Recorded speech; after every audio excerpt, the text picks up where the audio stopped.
আমি জিবরাইলের প্রশংসা করেছেন। কোরআনের ভিতরে আল্লাহ আমি জিবরাইলের প্রশংসা করেছেন। এতে করে আমি বুঝতে পারলাম মহান আল্লাহ রাব্বুল আলামিন আমি জিবরাইলের সঙ্গে ভালো ব্যবহার করবেন। আমি সেইটা জানতে পেরেছি কোরআনের বরকতে। আল্লাহ রাব্বুল আলামিন বলেছেন ওয়া ইন্নাহু লাকাউলু রাসূলিন কারীম যী কুওয়াতিন ইনদা যিল আরশি মাকিন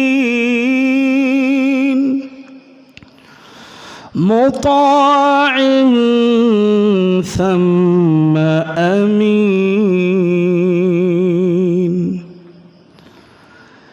ইন্নাহু লাকাউলু রাসূলিন কারীম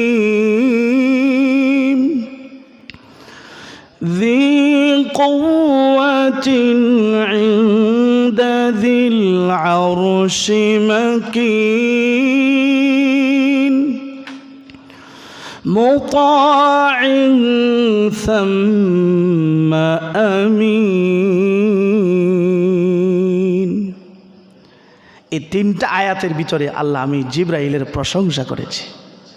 ইন্নাহু নিশ্চয়ই কোরআন লাকাউলু রাসূলিন কারীম সম্মানিত একজন বার্তা বাহকের কথা।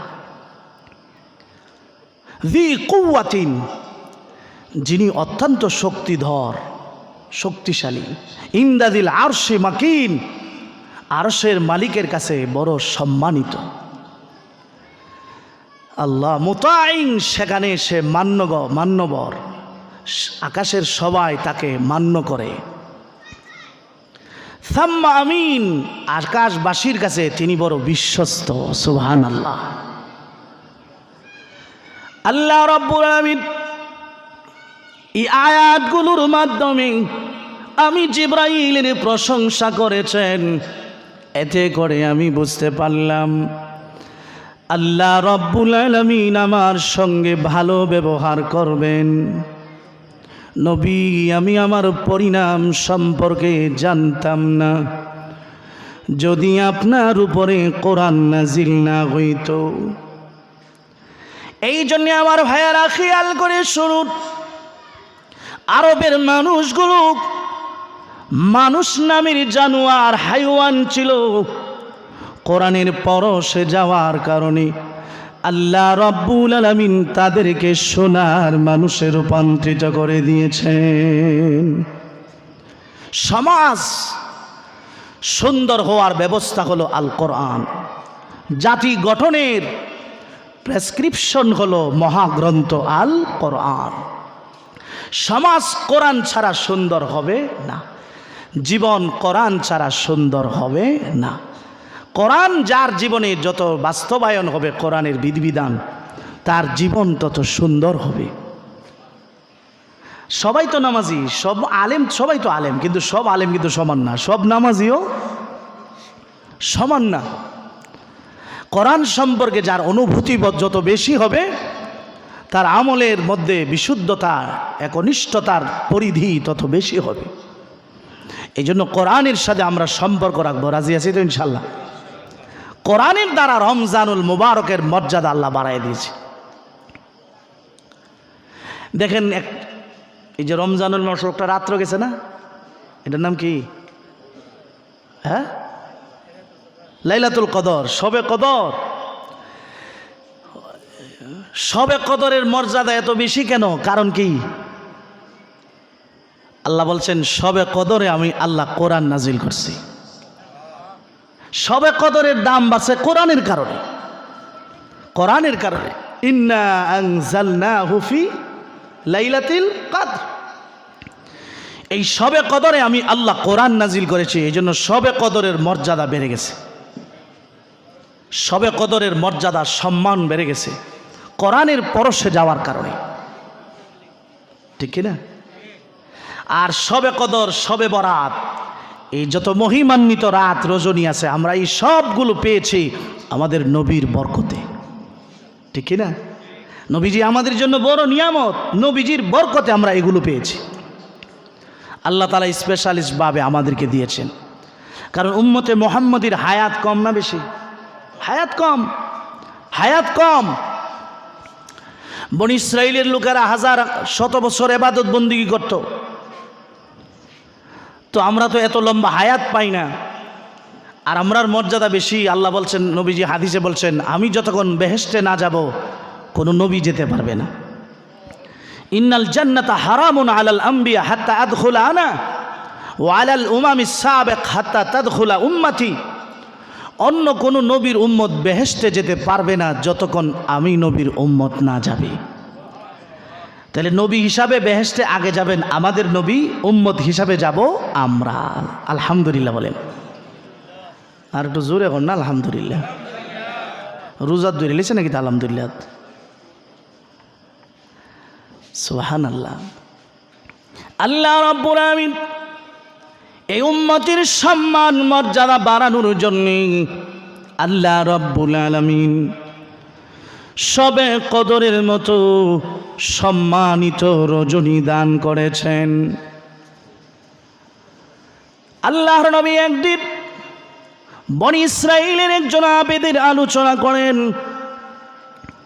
সেই আবেদ 1000 মাস পর্যন্ত বিরামভাবে দিনের বেলা জিহাদ করেছে। 1000 মাসে হয় 83 বছর 4 মাস। ইমাফিলের ভিতরও 83 বছর বয়সের মনে হয় না কোনো লোক আছে। 83 বছর 4 মাস একটানা ইবাদত করলেন, জিহাদ করলেন, অবিরামভাবে জিহাদ করলেন। এই বয়ানটা যখন নবী করেন, সাহাবায়ে কেরাম আশ্চর্য হয়ে গেলেন। তাহলে তো কিয়ামতের কঠিন ময়দানে এই মানুষগুলোর মর্যাদাই বেশি হবে। আল্লাহ রাব্বুল আলামিন উম্মতে মুহাম্মাদীকে সান্ত্বনা দেওয়ার জন্য বললেন, আপনার উম্মতকে বলে দিন এরা যেন মন না ভাঙে।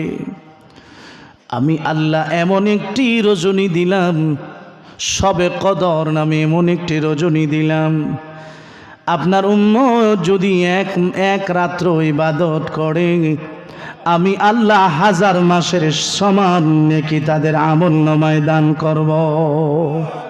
সমান না? লাইলাতুল কদরি খায়রুম মিন আলফি শাহর। আল্লাহ বলেছেন সবে কদরে ইবাদত সহস্র হাজার মাস অপেক্ষা উত্তম। আল্লাহর নবী একদিন সাহাবীদের সামনে বলেন, বনি ইসরাইলের মধ্যে 4 জন পয়গম্বর ছিল।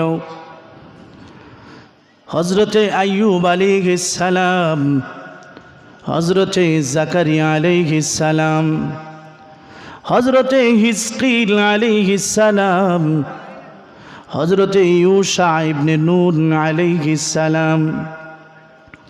এই 4 জন আল্লাহর পয়গম্বর একটানা এক নাগারি 80 বছর পর্যন্ত আল্লাহর বন্দেগী করেছেন। এমন বন্দেগী করেছেন একটা পলকের জন্যেও ডানেও তাকান নাই, বামেও তাকান নাই। এই ধরনের 80 বছর নয়, 80 ঘন্টা বন্দেগীও আমাদের আমলনামা নাই। একটানা 80 বছর পর্যন্ত ইবাদত বন্দেগী করলেন। 80 বছরের ভিতরে এক মুহূর্তের জন্য আল্লাহ থেকে গাফেল হয় নাই। এই কথা যখন সাহাবায়ে কেরাম শুনলেন, সাহাবীরা বলেন, ইয়া রাসূলুল্লাহ, এত বড় আশ্চর্য কথা, বড় আশ্চর্য ব্যাপার। 80 বছরে তারা মুহূর্তেও আল্লাহর ইবাদত স্মরণ থেকে গাফেল হয় নাই। আল্লাহ রাব্বুল আলামিন এই মুহূর্তে জিবরাইল আমিনকে সূরাতুল